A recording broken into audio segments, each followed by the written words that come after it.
Welcome to This Explainer. Today, we're doing something I find absolutely fascinating. We are jumping right into the masterful opening chapter of Arthur Conan Doyle's A Scandal in Bohemia. But we aren't just summarizing a story here. We're going to dissect exactly how a classic detective narrative is built from the ground up. We'll look at how characters are established, how deductive reasoning is laid out step by step, and how a seemingly impossible conflict is introduced. So let's dive right in. Right off the bat, the narrative drops us into a brilliant but cold mind, establishing a monumental figure with the very first sentence.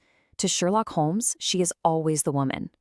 Notice the lowercase t and w, yet the absolute singular importance it carries for him. In his eyes, the late Irene Adler eclipses her entire sex. Now, make no mistake, this is not a love story. The text makes it explicitly clear that Holmes is the most perfect reasoning and observing machine the world has seen. Emotion of any kind would be like a crack in one of his high-power lenses. Yet Irene Adler stands alone in his memory. Why? Well, that's exactly what we're about to uncover. Section 1, Always the Woman. Let's start by looking at the stark contrast between our two protagonists. The juxtaposition here is just brilliant. On one side, we have Dr. Watson. He's recently married, back in civil medical practice, and completely absorbed in Holmes-centered happiness. In fact, he's so settled that Holmes cheekily points out he's put on exactly 7.5 pounds. On the other side, look at Holmes. He's still in Baker Street, loathing society with his whole bohemian soul, literally alternating week to week between the drowsiness of cocaine and the fierce energy of his own ambition. He is a man actively avoiding the distraction of human emotion. And, this contrast makes Holmes's eventual challenge all the more striking.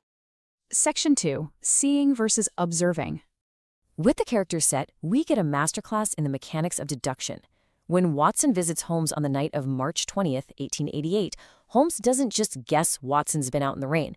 He looks at the inside of Watson's left shoe and spots 6 almost parallel cuts in the scored leather. From this, he deduces that someone carelessly scraped the edges to remove crusted mud. This leads to his double conclusion. Watson had been out in vile country weather, and he employs a particularly clumsy, incorrigible servant girl named Mary Jane. It's this perfect, logical chain reaction right before our eyes. And that little trick brilliantly illustrates the core philosophy of Sherlock Holmes summed up in this iconic line: "You see, but you do not observe." Watson actually argues that his eyes are just as good as Holmes's, but Holmes proves that merely looking at the world is vastly different from truly analyzing it. It's the difference between passively processing your environment and actively interrogating it. To really drive this point home, Holmes challenges Watson with a simple question about the stairs in their own building. Watson has walked up them hundreds of times, yet he has no idea that there are exactly 17 steps. So think about your own life for a second. Ask yourself, how many steps lead up to your own front door? If you don't know, it's because you have seen, but you have not observed.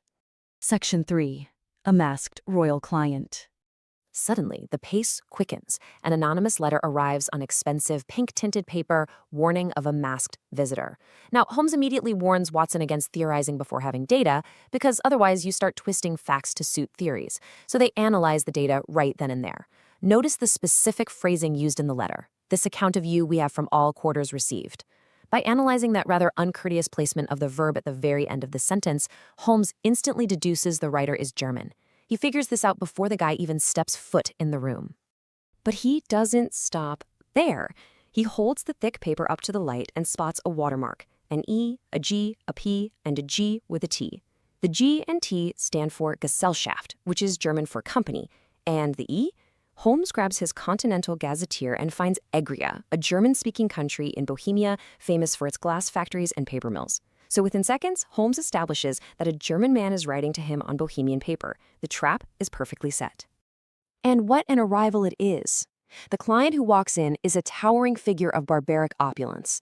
We're talking over 6 feet 6 inches tall with the chest and limbs of a Hercules.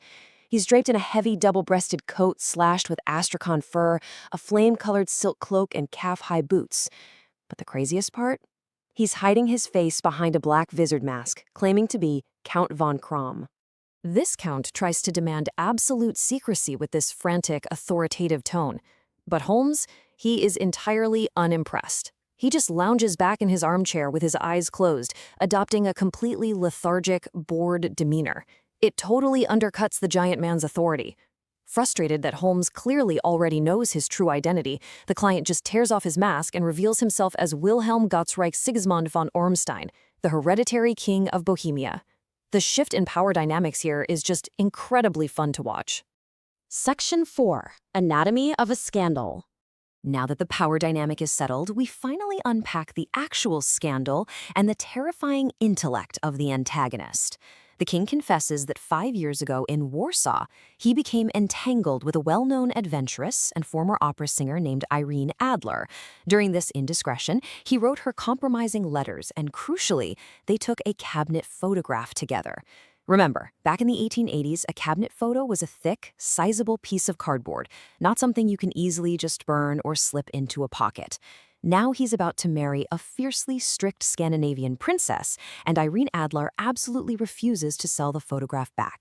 Now, the king isn't helpless. He has vast resources and has tried some seriously aggressive tactics to recover it. But look at this track record. He paid burglars to ransack her house twice. He had her luggage diverted while traveling. He had her waylaid and physically searched twice. And the result? Absolute failure across the board. Every single attempt has completely failed. This brings us back to the woman herself. The king describes Irene Adler with this fascinating mix of awe and sheer terror. He says, "She has the face of the most beautiful of women and the mind of the most resolute of men." He claims she has a soul of steel. She is a formidable, unyielding adversary who threatens to send the photo to the Scandinavian royal family on the exact day the king's betrothal is publicly proclaimed. And when exactly is that betrothal? Next Monday, literally 3 days away. This creates a beautifully structured narrative device, the classic ticking clock. Holmes is given exactly 3 days to solve a problem that the king's own agents couldn't crack with sheer brute force. To prove just how desperate he is, the king gives Holmes total carte blanche, dropping a heavy chamois leather bag onto the table containing 1,000 pounds, 300 in gold and 700 in notes. In 1888, this is an astronomical sum of money, equivalent to well over $100,000 today. The visual weight of this massive fortune just dumped on the table really emphasizes how trapped the king is. Which leaves us with a brilliant setup. The king has all the money and physical power in the world, yet brute force completely failed against Irene Adler. So the question you should take away from this explainer is this. Will Holmes's cold, precise reasoning machine be enough to outsmart the woman with a soul of steel? Can intellect alone defeat the one person who eclipses her entire sex in his eyes? It's the ultimate test of seeing versus observing. Thanks for joining me on this deep dive, and we'll see you next time.